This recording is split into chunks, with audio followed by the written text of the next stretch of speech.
Where else would you rather be? I'm Paul Clifford, CEO of the Penn State Alumni Association. Welcome to the People of Penn State. Each week on the podcast, you can expect to hear the voices of Penn Staters talking about what they're passionate about. And you can expect to feel the pride and the power of the Penn State network. Well, speaking of pride and power, we have a great guest for you on today's episode of the People of Penn State. We're going to visit with Tom Morris. He is the Assistant Athletic Director of High Performance here at Penn State. He's renowned for his expertise in athletic performance for professional, Olympic, and collegiate athletes. He fosters collaboration amongst departments affecting athletes' lives, building an athlete-centric model, integrating strength and conditioning, sports medicine, nutrition, all the aspects of sports performance. Beyond Penn State, Tom is a motivational speaker and coach, inspiring corporate executives with his story of resilience following a paralyzing bike accident. His powerful speeches for companies like Google and Edward Jones motivate audiences to cultivate resilience and achieve peak performance. He grew up in Jeansville, a two-street mining town between Tresco and Hazleton, and I'm excited to have my friend Tom Morris join us on the People of Penn State. Tom, how are you this morning? I am doing fantastic, and I appreciate that intro. Thank you. I had to give the shout out to our friends in Jeansville. I absolutely love that part. I'm going to add that to my own personal bio. It's beautiful. So, Tom, let's start at the beginning. How did you become a Penn State Nittany Lion? Well, grew up only about 2 hours away from this place, and I could say Penn State was like religion for us. So, we grew up in a world where every Saturday we sat around the TV, watched a game, and it just became something that we ate, we breathed. It was in us. And so, when I had the opportunity to go to school and pick a school to go to, there was no better. It was a no-brainer. It was, let's get out to Penn State. Let's continue this education, continue to keep moving forward, and jump right on in with 2 feet. Tom, I think the theme of today's show is going to be resiliency, right? And talking about, that's a big part of what you talk about. It's a big reason. I mean, it's a big part of how you live every day, right? But there was, I know some, because of our families know each other, right? Your dad passed away when you were young. You were kind of the man of the house, if you will, leading right up to that decision to go to Penn State. So talk a little bit about that decision and coming out here to University Park, knowing kind of what the family situation was and what you meant to your brothers. Yeah, it was such a tough time in our lives. I was only just turned 16 years old, and it was out of nowhere that my dad passed away. And so, just mourning the loss and going through that time was incredibly challenging. But yet, it was at a point, kind of that pivotal point in all young people's lives. 16 to 20. It's like, well, what is the next step? What are you going to do, and how are you going to move on? And so the idea of the mourning of my father passing away, the idea of being the oldest with 2 younger brothers and my mom, filling into a role that my dad served, and then making that hard decision do you move away at that point, or you stick around? It's funny because I was working at Foot Locker, and in our local mall, which you know very well. And I remember working at Foot Locker as this assistant manager, making like $25,000 a year at 17 years old, thinking, this is it. This is what I want. And I was happy about it, because it filled a lot of pockets. I could still stay home. I could still be around my brothers while they were growing up. I could still be around my mom. I could still be around all of these people and still serve in the way that I was supposed to. But it was that hard decision to say, no, I think there's just something. I think there's something more. There's just something more that I need to experience. And that's when I made the hard decision to to go to junior college first, but then about a year later, apply to a couple different schools, with Penn State being the number one pick for me, and then made that decision at 20 years old to move on out and tackle this big world of Penn State. So, Tom, you come out here to Penn State. As a student, what were you involved in? So immediately when I got out here, I just luckily fell into a world where the head strength conditioning coach was the very first professor that I had. He was teaching this exercise physiology class, and the guy was brilliant. Chip Harrison, his name was. He was brilliant. He spoke in a way that connected to me. I love the physiology. I love lifting, but I wasn't real sure about how that worked, as far as how that transferred into athletes and what that profession looked like. And what do you know? Chip. I asked Chip if I could volunteer. Chip said, "Great, come on in." And before you know it, I was volunteering in our collegiate weight rooms at about 20 years old and working with some of these elite level athletes. And so, what I was involved with was 6 in the morning until 8, where I had my first class. I would volunteer in the weight room, and then every single gap throughout the day, all the way up until about 9 o'clock at night, I would fill that time in with all the different athletes, and I would do in the different weight rooms to be able to just try and get that experience and network and grow into it, because it was, as crazy as it sounds, it wasn't even work. I just loved exerting, like, putting my efforts into that part, and luckily it seems like it paid off. Absolutely. So, when you came out here to Penn State, was kinesiology always the goal, and kind of working in athletics and on the sports performance side? Was that the career goal, or was that just something that happened because you met that first professor and it kind of ignited a passion, or maybe a little of both? Well, it's a great question, and I'll have to backtrack a little bit because I kind of glossed over a really pivotal part of my life. I went to a junior college. There was a professor there named Ed Gertis. Ed Gertis was a former strength coach at West Virginia, and Ed was actually the one that exposed me to the fact of, hey, you like lifting, you like athletics. Why don't you kind of try and be a strength coach? And he said, when you get out to state college, just go and try and get into the weight rooms themselves. So it all kind of, he planted the seed of, there is a profession out there. Go give it go explore. When I got out here, the ducks kind of lined up perfectly, and Chip Harrison became my professor. That just volunteering allowed me to really be exposed to what college athletics was all about.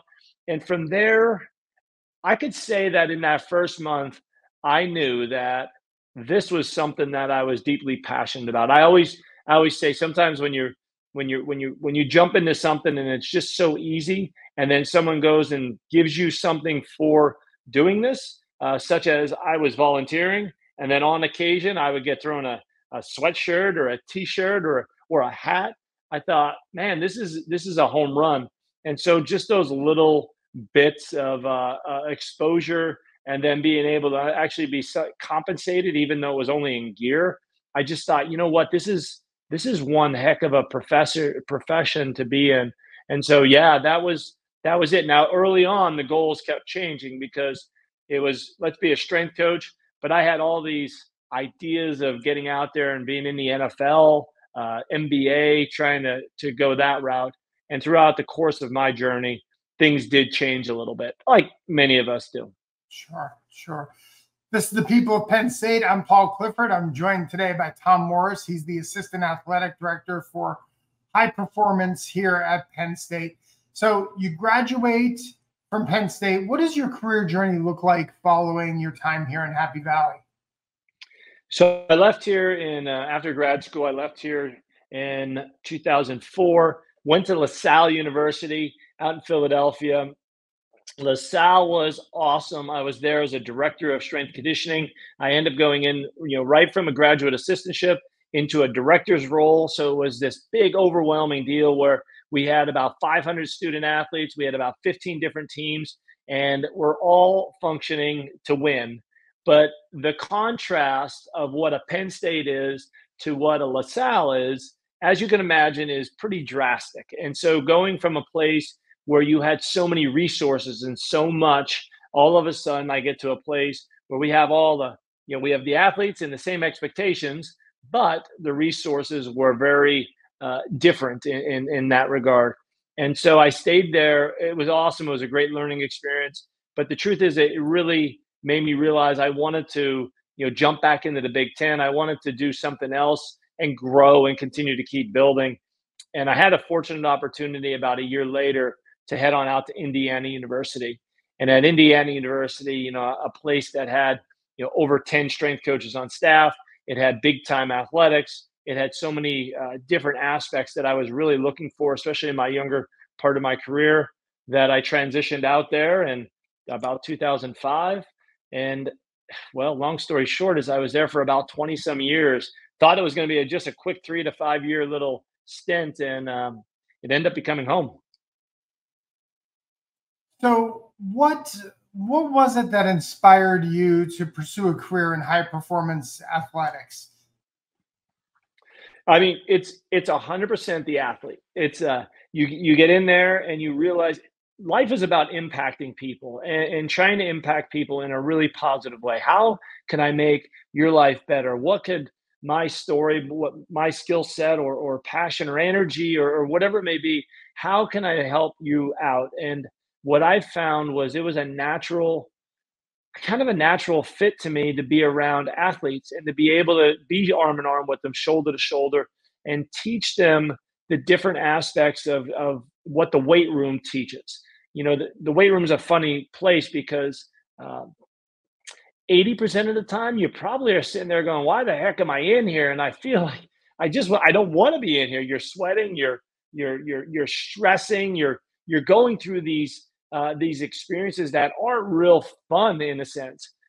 But throughout all that kind of struggle and that friction, it just teaches so much about you. And it not only teaches things about yourself, it teaches the capabilities that you have, but it also just builds your overall strength. And I don't mean just the physical side. It's the physical, it's the mental, it's your overall approach into the world. And I found that I was pretty good at it. I was pretty good at being able to teach it. So therefore being able to impact those athletes. And then I just fell in love with it. I fell in love with the idea that people around me were growing, they were maximizing who they are, they were turning into the individuals that they wanted to be, they were achieving their own goals. And so it became this natural fit where I just wanted to be around and try to impact the biggest and at the highest level. Tom, how much of that do you like when you describe weightlifting and kind of the struggle, right? And it not being, I know people have fun going to weightlifting, right? But it's not really fun, right?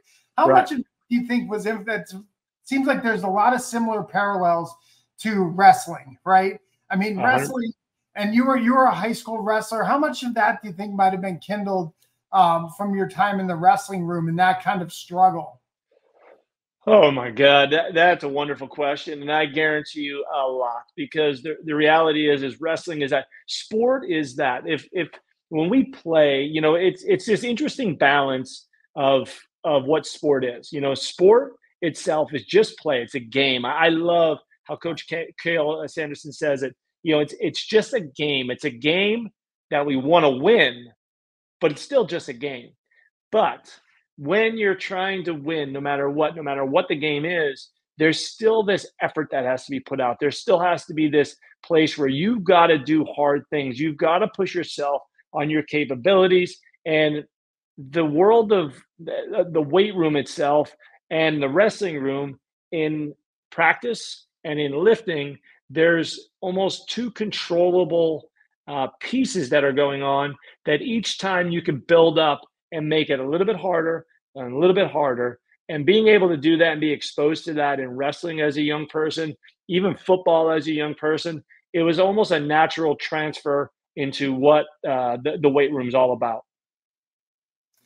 So, Tom, I want to ask you to take us back to May of 2012, and the biking accident and how that impacted your life and ultimately has impacted your career. Is that Can we ask you to talk a little bit about that? Yeah.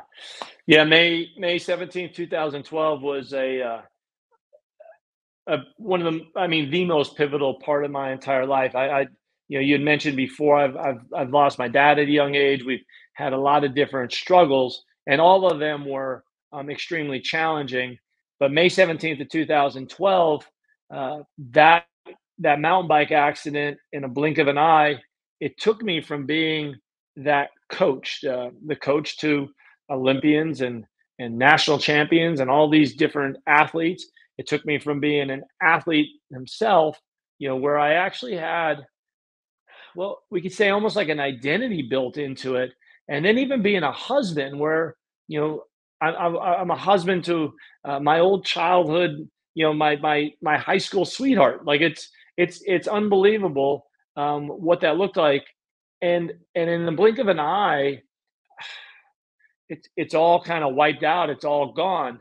And so that day, May 17th, I went out for what I call a training ride. And I mean training ride because I was riding bikes. I was racing bikes at a pretty high level at this point. And I was all over the world racing bikes, doing triathlons, doing anything endurance wise. And this particular day, I just went out for kind of a little bit of a fine tuner, kind of make sure the bike was good. Big national mountain bike event that weekend. So this was going to be my little warm up into the weekend. And on the fourth lap of this little circuit, I went around this sharp 90-degree turn. I plowed into a rock. And when I hit that rock, it somersaulted me through the air, kind of this head over heels action, flying through the air. All I could see is the ground. It just kept coming up faster and faster, but there was just nothing I could do. It was like the world slowed down. I could see the leaves falling from my left and to my right. I could see the ground coming up, and everything was in such slow motion that all I could do was just hold on to the handlebars. And then all of a sudden, smash, impact. I hit the ground with the front part of my head.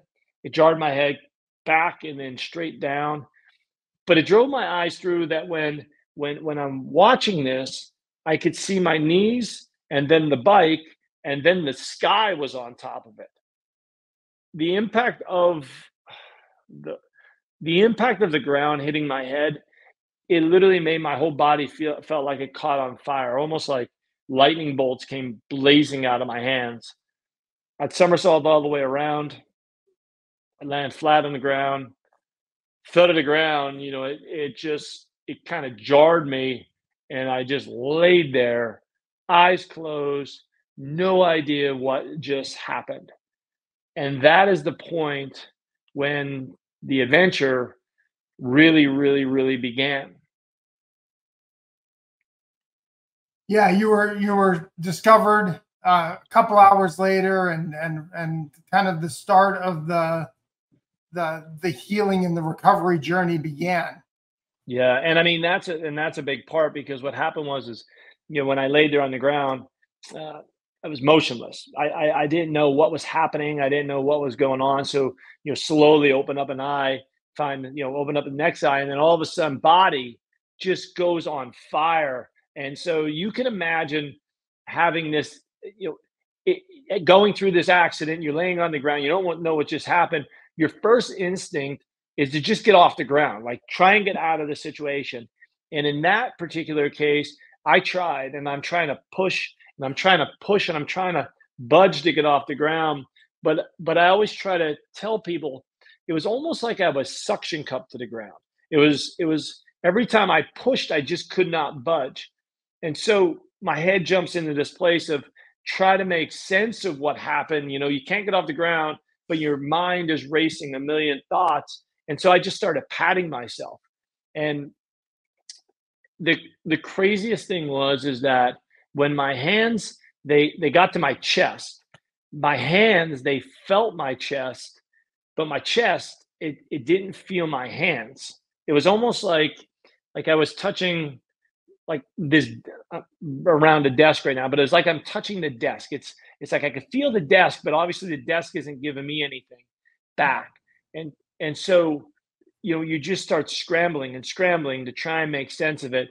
And so I get into this point where I know I'm not going to walk away from this. So now I got to make a phone call.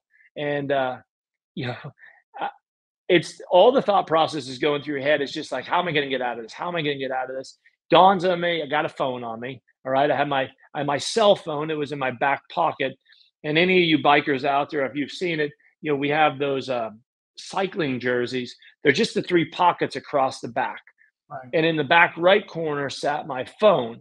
And so I thought, you know what? I just got to make a call. But this is the funny part, because even in the moment of all this chaos, I thought, oh my God, I got to call my wife. I got to call my wife. Right. And Right. like this is the scariest. Like, yes, doing what happened is terrifying, but when you got to call and tell your wife that this happened, I thought, oh my God, I am going to be in for a butt whooping for this one. But nonetheless, I tried to do this. But this is when the everything became really surreal, because I reached behind and I'm digging into that pocket. Now I'm laying on the ground and I'm reaching into that pocket, and I could feel my phone. I could feel it, but I don't have the strength to pull it out. Mhm. And when I realized at that point is that it isn't just my lower half. I'm not just laying there motionless with just my lower body. My hands aren't working either. I don't have the strength to even get the phone out of my pocket. It's I don't have the finger dexterity. But bigger than all of that is the fact that, well, now I'm really stuck. Like, I'm stuck. No way to get out of here. I'm on this secluded trail, middle of Indiana. No one knows where I'm at. I never told Krista that I was going on this ride. I just went out on it, and then I just laid there. And to what you said before, I laid there for hours. I mean, 3.5 hours exact, almost to the dot. 3.5 hours laying there with every thought going through your brain, not knowing, hey, is this the last place I'm going to be? Am I ever going to see my wife again? Am I going to see my family? And luckily at that 3.5 hour mark, these two riders came by, and they quickly called for help. And yeah, airlifted to the hospital, and then I was diagnosed with a C6 C7 vertebrae break, which very simply means I broke my neck. Right. And the broken neck, they basically went in. I went through surgery, and surgery fixed the spinal column, but the cord itself was already damaged, and from the damage of the cord, it left me paralyzed, chest down, all four limbs either not working or at least impaired at that point. So, Tom, take us through, life kind of gives you a big reset button, if you will, where there's a clear before and after.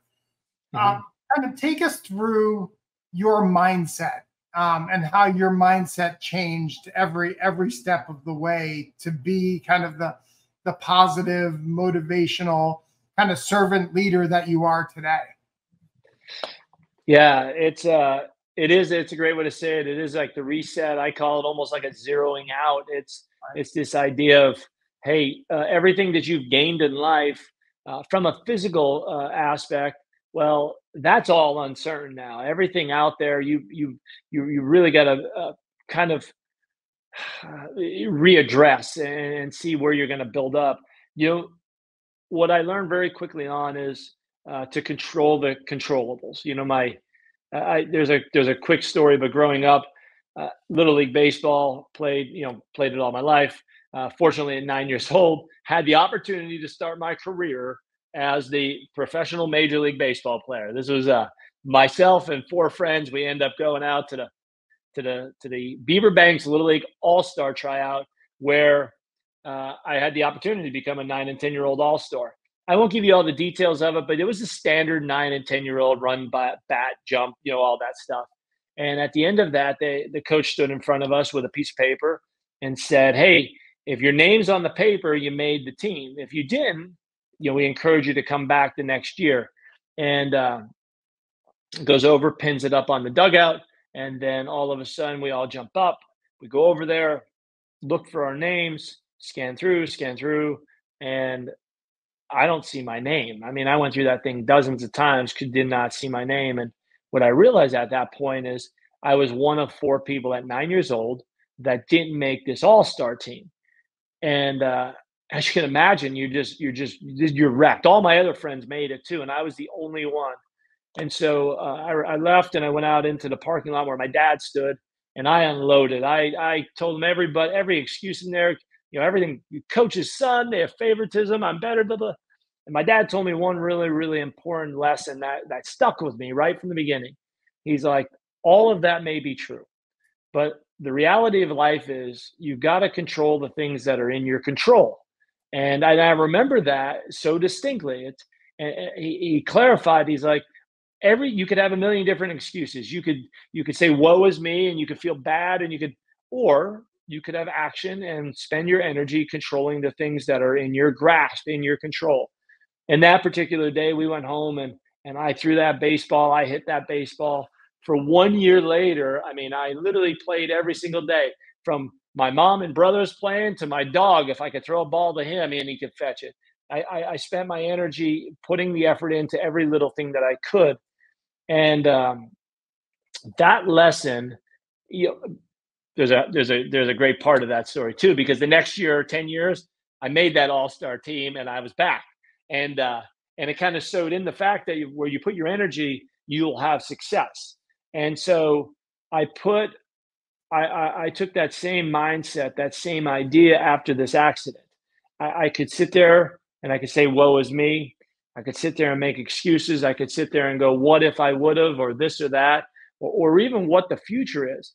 Or I could try and stay in the present moment and do as best as I can with the things that I could control. And in that moment, it was all about my mindset. How can I keep myself positive, and how can I have action here that could be progressive and continue to move forward? And that was a major, major part. So for me at that point, laying in a hospital bed, not being able to move with a big neck brace on, with tubes coming out of everywhere, the only thing I could see were my hands at that. I could lift my arms up, but my hands weren't working at that point. So every single time I would work on just pinching fingers together, pinching fingers together, pinching fingers together. And I remember it took me 2 days to close these fingers. But when I did, it was like this huge success. It was unbelievable that I got these two fingers, and I celebrated it. And I got so excited to say, if I would have won a race at a national championship, I celebrated this little pinch the same way. Next time pinch, and every one of them got celebrated. But point being is I kept putting my energy into the things that can move the dial.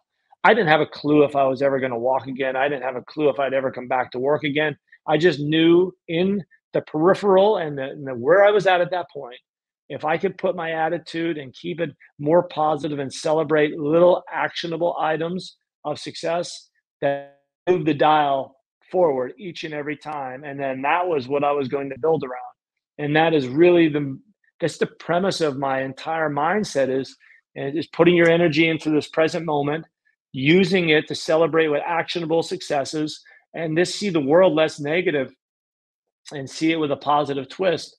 And if you have that process and you have that system, man, the outcomes that you could create they're just endless. They're endless possibilities.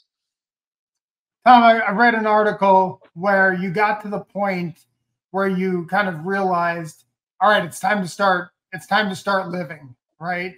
And you went back to Indiana, and it was that Indiana community that kind of re-embraced you, right? And made that return to work so easy. Not easy, but a lot easier than it could have been. Talk a little bit about that community and working at Indiana and what that meant to you in your recovery.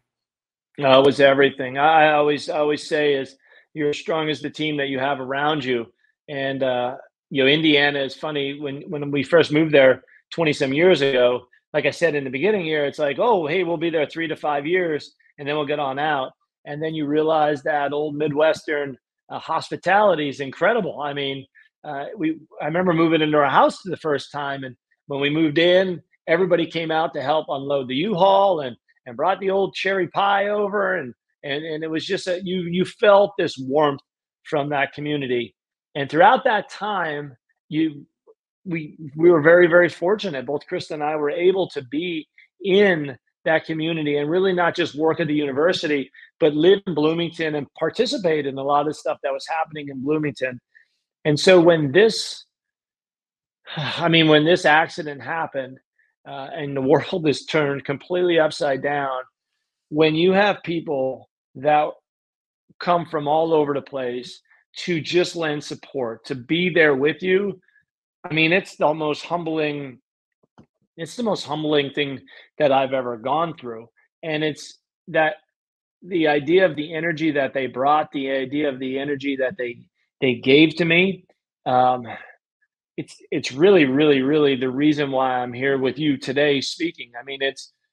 It's that community that was set up to uh, really, really kind of just make sure that, you know what, we know you've fallen in a sense, but we're here to help pick that back up. We don't know what that's like. We're not sitting here. It was funny because I don't know if you've had a lot of people ask this, but they always ask when something hard happens, what we don't go and say anything to that person because we don't know what to say, right? It's like, oh, we work in athletics here. If someone gets fired, sometimes people don't even follow up with that person because they just don't know what to say because it's really uncomfortable. And then there's a lot of other times, when people are sick, that there's this almost disconnect of like you just don't know what to say when you're in that moment. I could say that all of the people that came into my room or called or sent letters, they didn't give me any words of encouragement. They just gave me their energy. They didn't try and solve the situation. They didn't try and paint a picture of, hey, this was, it's going to be all right. They just were arm in arm, there to help in any way possible. And I think that is so, so important for anybody to understand that when someone falls, you need to, we as great teammates, we need to reach out to them. We need to just share energy. We just need to let them know that we're there with them. If they need us, we got them. Because when you're able to do that, when you're able to be a good teammate for someone else, man, they're going to be a good teammate for you. And that's the story of what Bloomington was. Is my hope was that I was a good teammate to them in the beginning, but it was the reality that when called upon, that community just thrived, and that community thrived and allowed me to come back to work.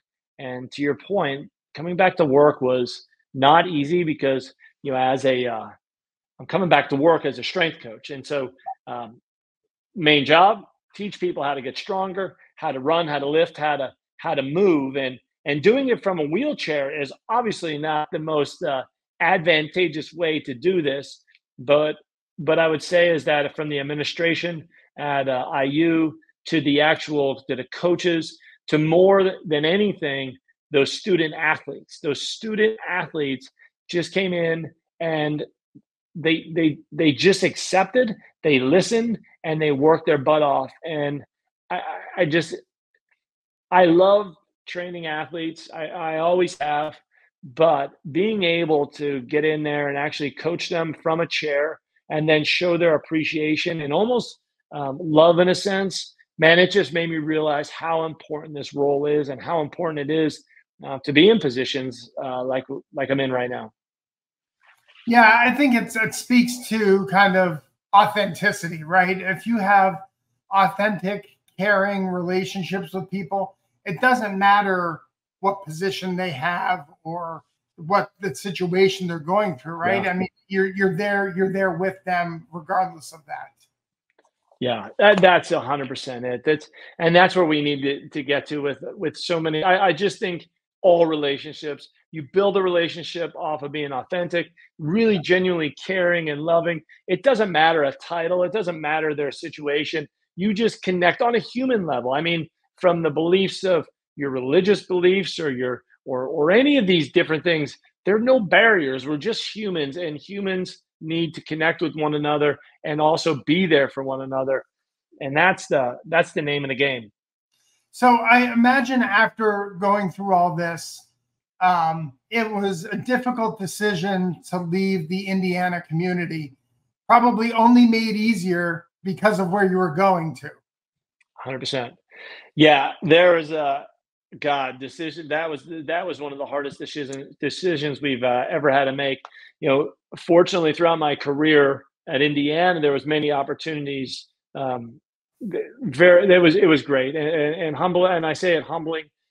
There was a couple different opportunities that Krista and I both turned down in other Big Ten universities, but and I've known Pat Kraft now for 20 plus years, and they don't get better than that. I mean, that guy is as world class as they come, and his vision for what this athletic department is going to be and where we're going to go is just unbelievable. I mean, and the reality is, and you could see throughout campus with all the different cranes and all the different construction happening, Pat Kraft is the real deal.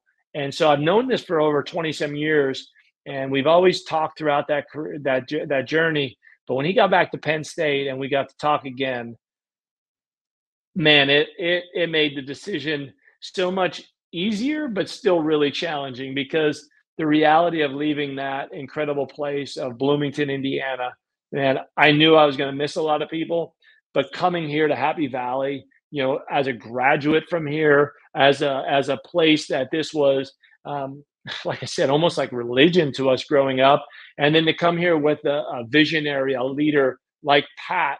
Uh, Man, it made it so much easier. It really did. And the hope of moving forward and what this is going to look like, and the opportunity that this place has already done over the last year, as far as really pushing me to grow, pushing me out of my comfort zone, and just bringing me to a place that hopefully I could impact others in a more positive way.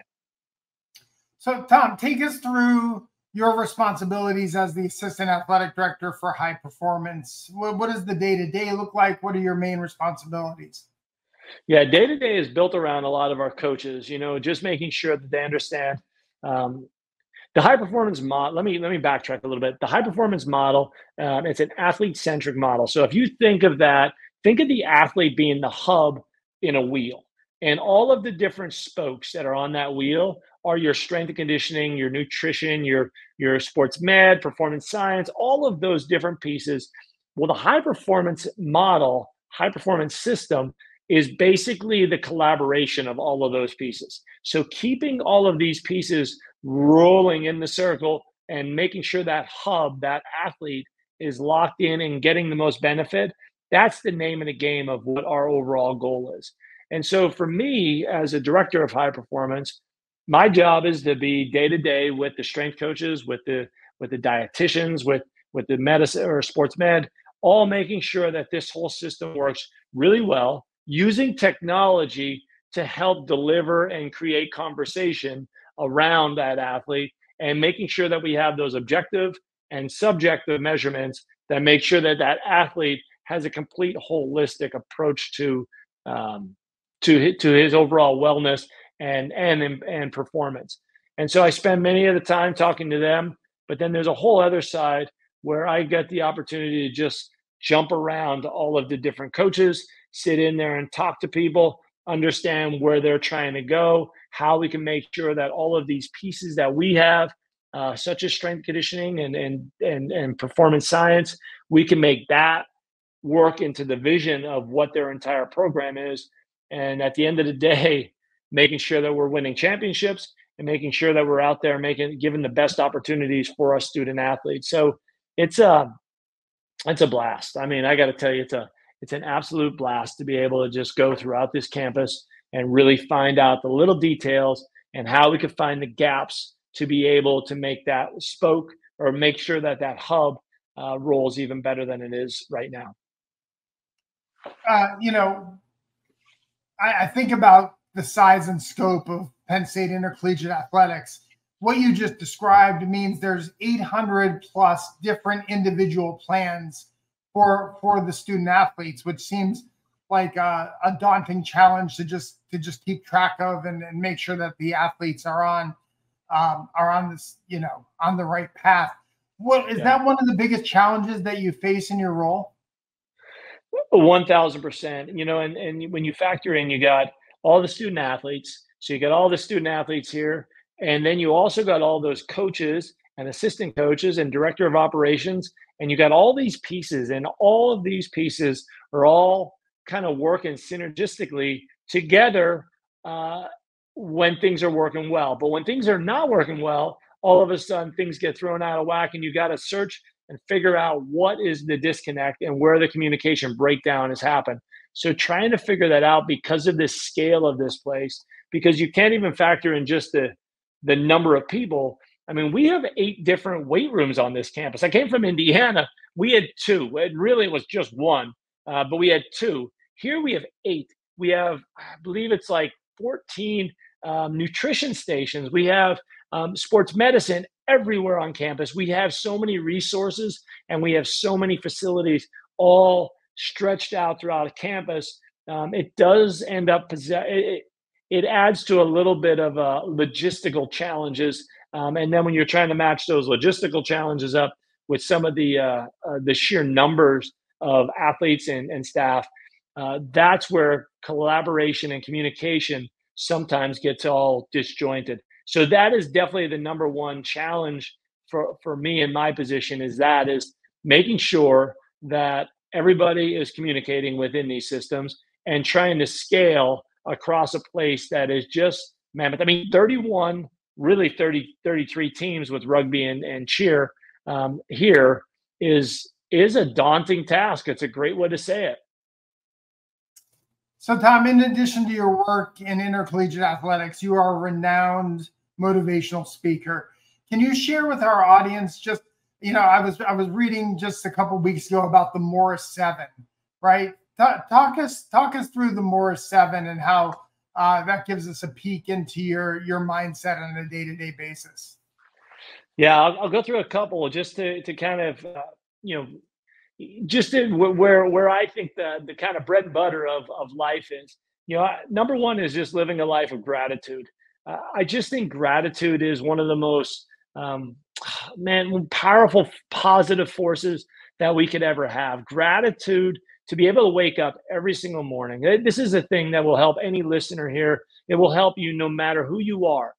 Is wake up in the morning and give yourself just 5 minutes of you time, just you, not with the kids, not with the spouse, not with even the dog. It's 5 minutes of just you, and then sit there in quietness with your hand on your heart and think of 1 to 3 things that you're genuinely grateful for, and then feel them.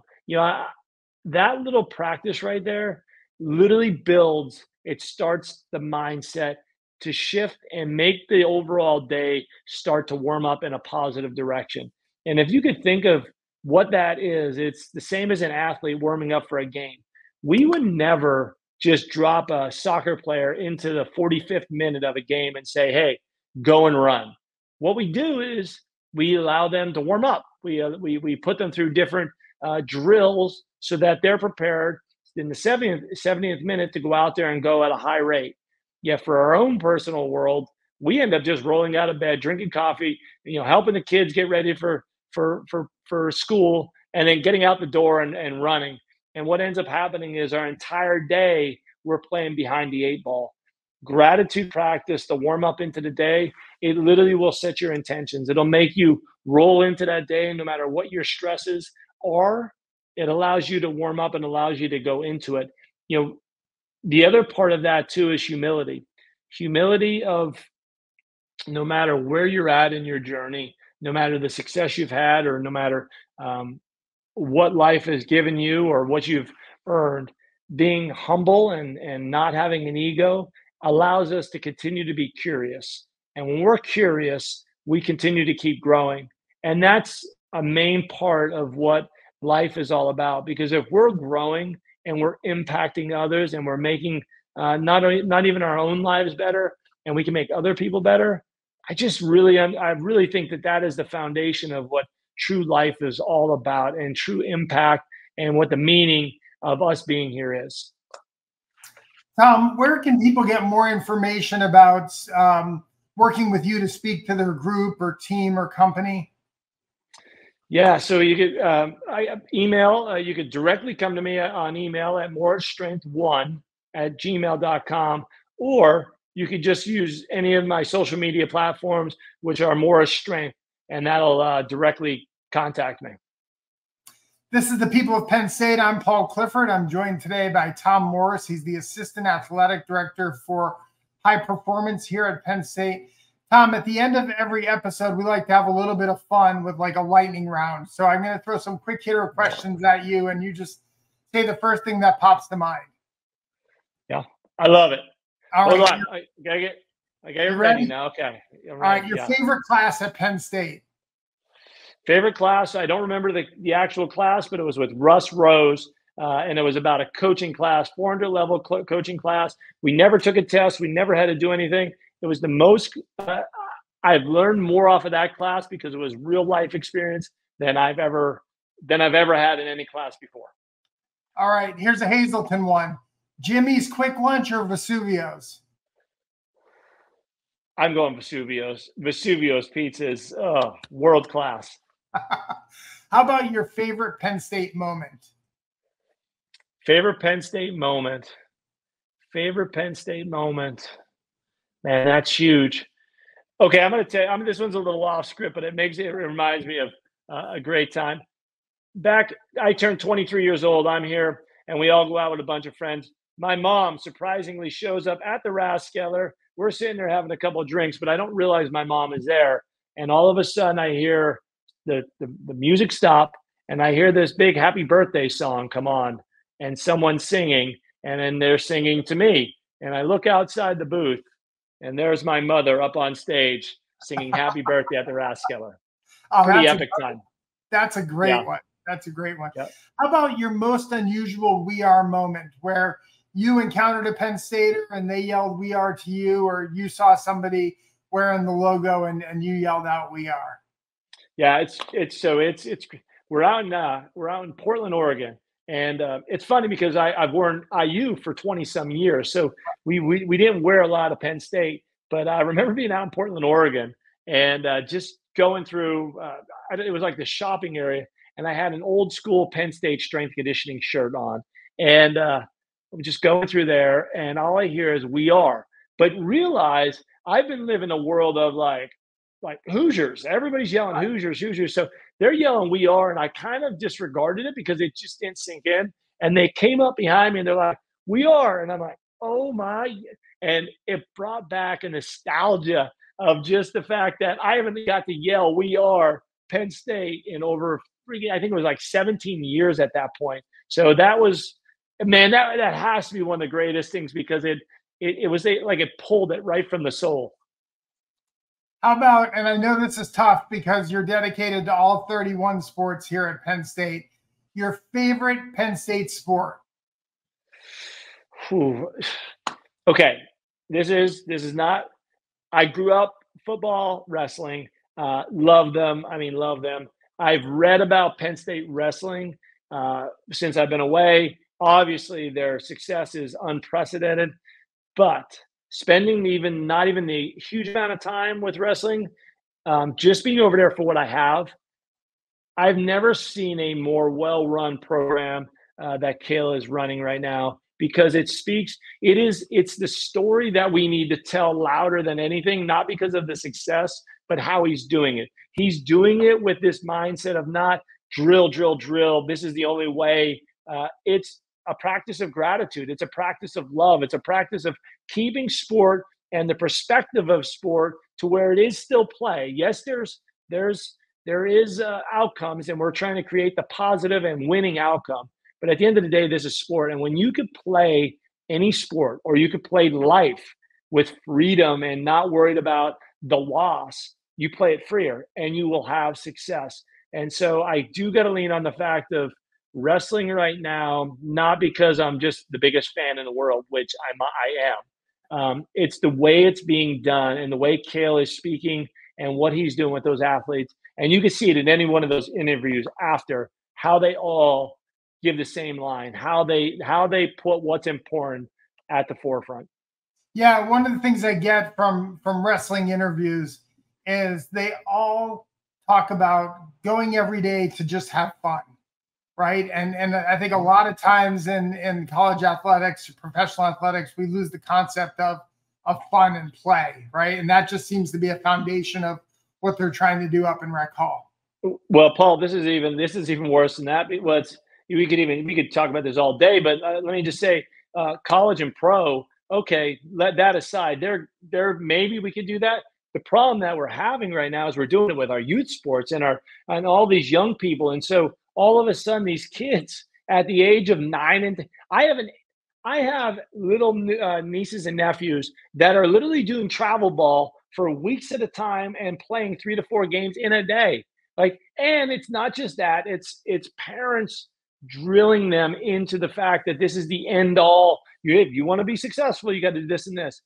I just think that we've gone down a place in youth sports where I'm borderline going to say it's almost scary, and I think it's being parents driven because of the fact of how much weight they're putting on its Yeah. play right now. And so yeah, I think that's why I think what Kale is doing at this level, this is a great demonstration that needs to ripple down into these youth coaches, these youth parents need to understand it isn't, you can't drill someone and make it. If you lose, you got a penalty. You've got to go through life with play. You got to be able to make mistakes and bounce back from them. And that's what resilience is all about. That's what being able to be free is all about. That's what really being able to maximize a life is about.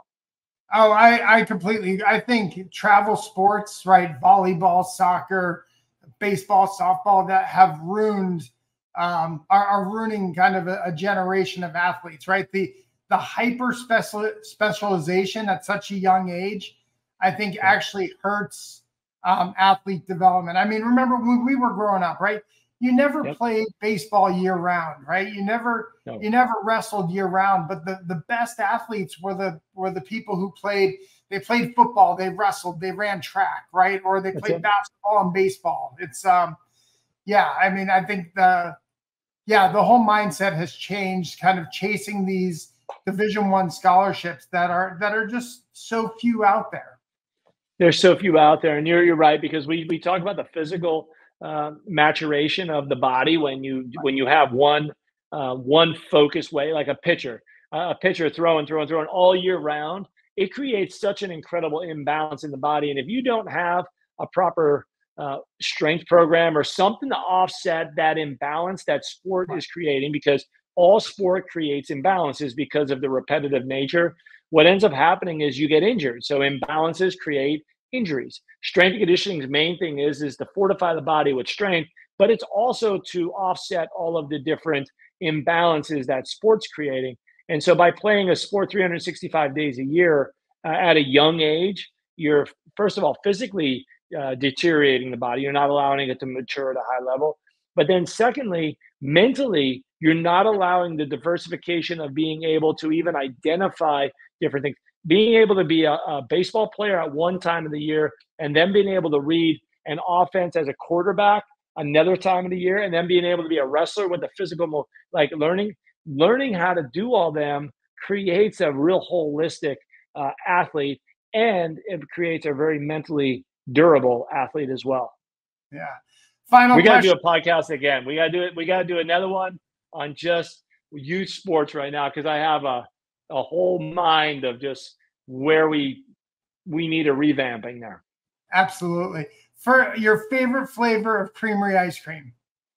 I got to go with peachy paterno. I lean on it because it's just it's one that I grew up. I never liked peaches, and then I came here and they're like, "Yeah, try peachy paterno." It was my first it was my awakening to the fact that I really do like peaches. It kind of changed my mind on it, so I'll lean on that. All right. Well, Tom, we want to thank you for joining us on the People of Penn State. It's Penn Staters like you who allow us to pass your story on. That builds the pride and it builds the value of every Penn State degree. And for that, we're truly grateful. I appreciate this opportunity. Thank you so much. I want to thank our producer, Vincent Longaro, our guest relations coordinator, Abby Clark. If you like this episode, I hope that you'll subscribe to the People of Penn State podcast in your favorite podcast app of choice. And while you're there, go ahead and drop us a rating, give us a review. It helps other Penn Staters find these great stories. If you're a member of the Penn State Alumni Association, thank you for your support. And if you're not a member, what are you waiting for? go to our website at alumni.psu.edu, and you too can become a member of the world's largest alumni association. Thanks for tuning in and all you do for the university, for the glory, and for the future. We are